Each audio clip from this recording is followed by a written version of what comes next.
எல்லாருமே வேண்டிக் கொள்ளுங்க. கர்த்தர் எதுக்கு உனக்காக கருத்தை நீட்டினாங்க? நீ தேடல, ஆனாலும் உன்னை தேடி வந்தாரு.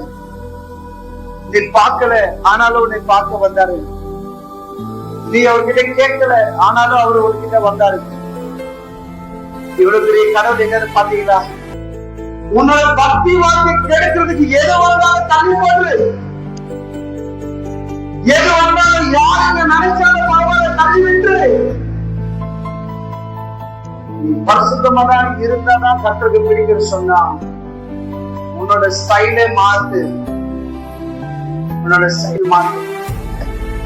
உன் மனசாட்சி சொல்லுது. தேவனுடைய உலகத்துக்குள்ளே மனுஷர்களுக்கே பார்த்து தேவன் சொல்லிக் கொண்டே இருக்கிறார். உன்னை யாரும் கேள்வி கேட்க போதில்லை. உலகத்துல எப்படி திருந்தாலும் கேட்க போதில்லை. ஏன் தெரியுமா? நீ அழியிருந்தான் தேவன் உலகம் வேண்டும். ஆனா என் கர்த்தரோ நீ அழியக்கூடாதுன்றது தான் தேவன் வேண்டிக் கொண்டே இருக்கிறான். நீ அழியக்கூடாது.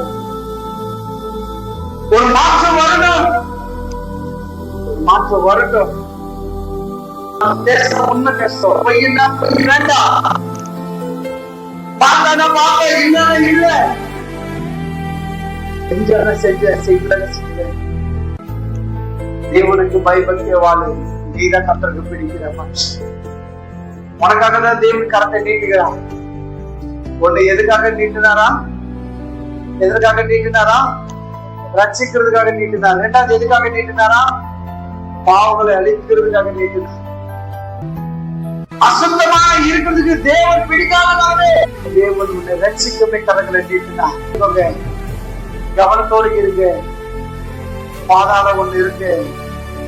பயங்கரமான அக்கினி சூழல் இருக்கு. அக்கினி கடல் இருக்கு.